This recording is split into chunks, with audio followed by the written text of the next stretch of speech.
Hi friends, Karthik தீபம் சீரியலை பற்றி தான் நம்ம இந்த வீடியோக்குள்ளே பார்க்க போகிறோம். வாங்க நம்ம வீடியோக்குள்ளே போகலாம். அபிராமி தன்னுடைய அண்ணன் பொண்ணு கூட கோயிலில் வச்சு அவங்க பேசிகிட்டு இருக்கிறாங்க. அப்போ பார்த்தோம்னா ரேவதி சொல்கிறாங்க, அத்தை நீங்கள் வாங்க எங்கள் வீட்டுக்கு அப்படிங்கும்போது இதை கெட்டதுமே கார்த்தி அதிர்ச்சி அடைகிறாங்க. மற்ற ரெண்டு பொண்ணுங்களும் அவங்களும் அதிர்ச்சி அடைகிறாங்க. இவ என்ன கொஞ்சம் கூட விஷயம் தெரியாமல் இப்படி போய் கூப்பிட்டுட்டு இருக்கிறா, இவங்களை பார்த்தாலே எனக்கு சுத்தமாக பிடிக்கல. அதுவும் இல்லாமல் இவங்க போகிறதா இருந்தால் விட வேண்டியது என்ன, இவ வலுக்கட்டாயமாக நம்ம வீட்டுக்கு வான்னு சொல்லி கூப்பிட்டுட்டு இருக்காள் அப்படின்னா மற்ற ரெண்டு பேரும் திட்டிகிட்டு இருக்கவும் அப்போ அபிராமி கார்த்தியை பார்க்குறாங்க. அப்போ கார்த்தியை கஞ்சாட காட்டுறாங்க, நீங்கள் வர வேண்டாம் போங்க அப்படிங்கிற மாதிரி கையை காட்டுறாங்க, கண் காட்டுறாங்க.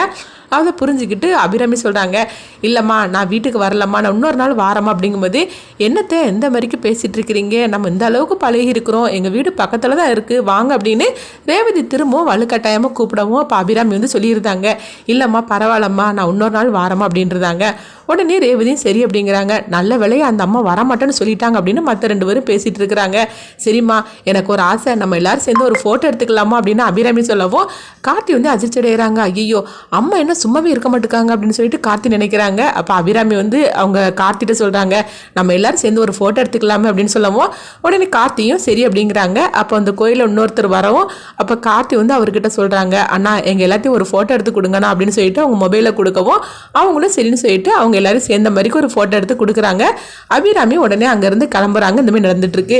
அடுத்து பார்த்தோம்னா அபிராமி காரில் வந்துட்டு இருக்கிறாங்க. அப்போ அந்த ஃபோட்டோ பார்த்து அவங்க ரொம்பவே சந்தோஷப்பட்டுட்டு இருக்கிறாங்க. நம்ம அண்ணன் பொண்ணுங்களோட சேர்த்து நம்ம ஃபோட்டோ எடுத்துருக்குறோம், எவ்வளோ அழகாக இருக்குது அப்படின்னு சொல்லி அவங்க சந்தோஷப்பட்டுட்டு இருக்கும்போது காருக்கு நடுவு ஒருத்தர் குறுக்க விழுறாங்க. யாருன்னு சொல்லி பார்த்தோம்னா ராஜா தான் ஓடி வராங்க. ஐயோ இவங்களை விட்டா போறேன்னு சொல்லிக்கிட்டு நம்ம ஓடி வந்திருக்கிறோம், இவங்க என்னன்னா நம்மளை விட்டுட்டு ஓடி போகிறாங்களே அப்படின்னு சொல்லிட்டு காரை நிறுத்திட்டு அவங்க காரில் ஏறுதாங்க. அப்போ அபிராமிட்ட சொல்கிறாங்க, என்னம்மா என்ன விட்டுட்டு போயிட்டீங்க, நான் இங்கே எவ்வளோ கஷ்டப்பட்டேன் தெரியுமா அப்படிங்கவும் அப்போ அபிராமி சொல்கிறாங்க, நானும் விட்டுட்டு போகலை, நீ தான் எங்கேயோ போயிட்டேன்னு நினச்சிட்டு நானும் கிளம்பிட்டேன் அப்படிங்கிறாங்க. சரிம்மா நீங்கள் நினச்சதெல்லாம் நடந்துச்சு அப்படிங்கும்போது அதெல்லாம் சந்தோஷமாக நடந்துச்சு அப்படின்னு அபிராமி சொல்லிட்டு இருக்கிறாங்க. இந்த மாதிரி நடந்துட்டு இருக்கு. அடுத்து பார்த்தோம்னா சிவனாண்டியோட அப்பா ஃபோட்டோவை தான் காட்டுறாங்க. அவங்க அப்பா இறந்து அந்த ஃபோட்டோவில் இருக்கிற மாதிரி காட்டுறாங்க. அப்போ அவங்களுக்கு நினைவு நாள் போலுக்கு அவங்க அம்மா ரொம்பவே அழுதுகிட்டு, அதாவது அழுது மட்டும் இல்லாமல் அவங்க ஏதோ ஒரு ஆவேசமாகவே இருந்துகிட்டு இருக்கிறாங்க. அப்போ சிவனாண்டி வரவும், டே இன்னைக்கு உங்கள் அப்பாவோட நினைவு நாள், அதை கூட நீ மறந்துட்டியா அப்படின்னு சொல்லவும் அது எப்படிப்பா நான் மறப்பேன் அப்படின்னு சிவனாண்டி சொல்கிறாங்க. வா சாமி கும்பிட்டுக்கோ அப்படின்னு சொல்லிட்டு அவங்க அப்பா படத்து முன்னாடி நின்று அவங்க கும்பிட சொல்லவும் சிவனாண்டியும் கும்பிடுறாங்க. உங்கள் அப்பா எப்படி இறந்தாருன்னு உனக்கு ஞாபகம் இருக்கா, மறந்துட்டியாருன்னு கேட்கும்போது அது எப்படிமா நான் மறப்பேன் அப்படிங்கிறாங்க. உங்கள் அப்பா எப்படி இறந்தாரு தெரியுமா, துள்ளதிரிக்க இறந்துருக்கிறாரு, ஆனால் நீ என்னென்னா எதுவுமே பண்ணாமல் அமைதியாக இருந்துட்டு இருக்கல அப்படிங்கும்போது நான் ஒன்றும் அப்படிலாம் இருக்கலாமா, சொல்ல பொண்ணாக்கி நான் எல்லா வித முயற்சியும் பண்ணிட்டு தான் இருக்கு அப்படிங்கும்போது ஆமாம் நீ முயற்சி மட்டும் பண்ணிகிட்டே இரு, சரி சாப்பிடவா அப்படின்னு சொல்லிட்டு அவங்க அம்மா சாப்பிட்றதுக்காக சிவனாண்டியை கூட்டிகிட்டு போகிறாங்க. அங்கே உட்கார வச்சு அவங்களுக்கு பார்த்தோம்னா சிக்கன் மட்டன் மீன் அப்படின்னு சொல்லிட்டு எல்லாம் விதவிதமாக சமைச்சு அவங்களுக்கு சாப்பாடு கொடுக்கவும் அவங்களும் சாப்பிட்டுட்டு இருக்கிறாங்க. என்னடா எந்த மாதிரிக்கு கொறிச்சிக்கிட்டு இருக்கிற, நல்லா வாய் நிறைய சாப்பிட வேண்டாமா அப்படின்னு சொல்லிட்டு கை நிறைய சாப்பாடு எடுத்து அவங்க ஊட்டி விட்டுட்டு இருக்கிறாங்க. அப்போ சிவனாண்டி சாப்பிடவும் உங்கள் அப்பா இந்த சாப்பாடெல்லாம் எவ்வளோ விரும்பி சாப்பிடுவார் தெரியுமா, சாப்பிடு நல்லா சாப்பிடு அப்படின்னு சொல்லிட்டு இருக்கும்போது அவங்க சிவனாண்டி சாப்பிட்டுட்டு இருக்கிறாங்க. சாப்பிடுறது மட்டும் தானே உன்னுடைய வேலை, உனக்கு வேற எந்த வேலையுமே தெரியாதுல்ல அப்படின்னு அவங்க அம்மா சிவனாண்டியை பார்த்து என்னமோ மாதிரி பேசவும் உடனே சிவனாண்டிக்கு கோவம் வந்துடுது. ஆமாண்டா உனக்கு கோவமாவது வருத, அதாவது உனக்கு தெரியுதா என்ன, ஆக மொத்தத்தில் நீ சாப்பிட்டுட்டு மட்டும் இருக்கிற, இது மட்டும் தான் உன்னுடைய வேலை, உனக்கு வேற எந்த வேலையுமே கிடையாது. உங்கள் அப்பா என்ன நிலைமையில் அவர் இறந்தாருன்னு உனக்கு தெரிஞ்சிருந்தோம், ஆனால் நீ எதுவுமே பேசாமல் அமைதியாக இருக்கிற, சாப்பாடு மட்டும் தானே உனக்கு முக்கியம், உனக்கு தான் நான் விதவிதமாக வடிச்சு கொட்டுறதுக்குன்னு நான் இருக்கிறோம்ல, உனக்கு அப்புறம் என்ன கவலை அப்படிங்கவும் உடனே சிவனாண்டி அதிர்ச்சி அடைகிறாங்க. அப்போ அவங்க அம்மா எந்திரிச்சு போகிறாங்க. எந்திரிச்சு போனதுமே சிவனாண்டியோட அப்பாவோட ஃபோட்டோ எடுத்துக்கொண்டு வைக்கிறாங்க. பாரு உங்கள் அப்பாவை பார்த்துக்கிட்டே நீ சாப்பிடு அப்படின்னு சொல்லவும் சிவனாண்டி சாப்பாடு விட்டுட்டு எந்திரிச்சு வந்துருந்தாங்க.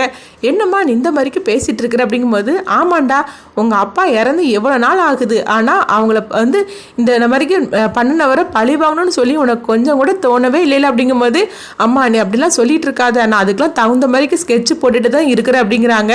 ஆமாண்டா ஸ்கெட்சு போட்டுக்கிட்டே இரு, ஆனால் எதுவுமே செய்திடாத, சொல்ல பொண்ணாக்கி உன் கையாலையெல்லாம் அவங்கள பழி வாங்கி இருக்கணும் அப்படின்னு அவங்க அம்மா ரொம்பவே கண்ணா பின்னு பேசவும் உடனே சிவனாண்டிக்கு கோவம் வந்துடுது. பார்த்தோம்னா அவங்க சந்திரகலாவுக்கு ஃபோன் பண்ணுறாங்க. உடனே சந்திரகலா கேட்குறாங்க, என்னங்க இந்த நேரத்தில் ஃபோன் பண்ணியிருக்கிறீங்க அப்படிங்கும்போது, உங்கள் அக்காவோட கதையை நான் இன்னைக்கு முடிக்க போகிறேன் அப்படிங்கிறாங்க. இது கிட்டதுமே சந்திரகலா கேட்குறாங்க, என்னங்க என்னாச்சு அப்படிங்கவும், ஆமாம் நான் இன்னைக்கு எவ்வளோ அவமானப்பட்டிருக்கேன் தெரியுமா, சொல்ல போனாக்கி இன்னைக்கு எங்கள் அப்பாவோட நினைவு நாள், அதனால் இன்னையோட உங்கள் அக்கா கதை முடிஞ்சு போச்சு.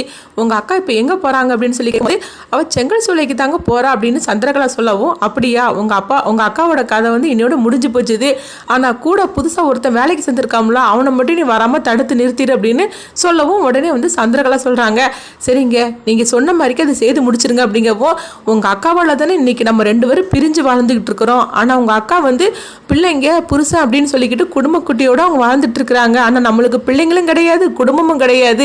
சொல்லப்போனால் அவளை பழி வாங்கணும்னு சொல்லி நம்ம 2 பேரும் இத்தனை வருஷமாக நம்ம பிரிஞ்சு இருந்துட்டு இருக்கிறோம். இதுக்கு மேலே நம்ம பிரிஞ்சு இருக்கக்கூடாது. உங்கள் அக்காவை பழி தீர்த்துட்டு நம்ம 2 பேரும் ஒன்று சேர்ந்து வாழணும். இதுதான் என்னுடைய பிளானே அப்படிங்கிறாங்க. இது கிட்டதுமே சந்திரகலா ரொம்பவே சந்தோஷப்பட ஆரம்பிச்சிருந்தாங்க. சரிங்க நீங்கள் சொன்ன மாதிரிக்கு செய்திருங்க அப்படின்னு சந்திரகலா சொல்லவும், அப்போ சிவனாண்டி சொல்கிறாங்க, சரி நான் அதெல்லாம் பார்த்துக்கிட்டுதேன், புதுசாக வேலைக்கு சேர்ந்தவனை மட்டும் நீ கூட வராமல் நீ தடுத்து நிறுத்திடு அப்படிங்கும்போது அதை நான் பார்த்துக்கிட்டுதேங்க அப்படின்னு சந்திரகலா சொல்கிறாங்க.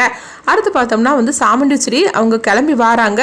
அப்போ கால் தடிக்கு கீழே விழுற மாதிரிக்கு வரவும், உடனே சந்திரகலா வந்து, என்னக்கா இந்த மாதிரிக்கு நீ வந்து பார்த்து வரக்கூடாதா அப்படின்னு சொல்லவும், அதெல்லாம் ஒன்றும் இல்லை அப்படின்னு சொல்கிறாங்க.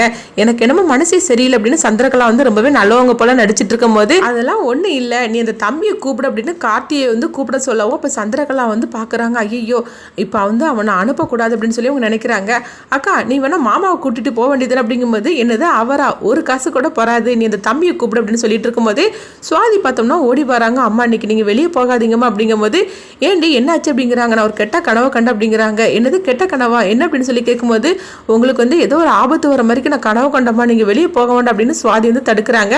இது கிட்டதுமே ரேவதியும் மற்ற பொண்ணுங்க எல்லாரும் அதிர்ச்சி அடைகிறாங்க. இப்படி தான் இந்த எபிசோட் எடுத்துகிட்டு போகிறாங்க. சாமுண்டீஸ்வரி வந்து அவங்க போவாங்களா, கார்த்தி வந்து அவங்கள காப்பாற்றுவாங்களா, அடுத்து தான் அந்த கதை என்ன மாதிரி கொண்டுட்டு போகிறாங்கன்னு சொல்லி நம்மளே வெயிட் பண்ணி பார்க்கலாம்.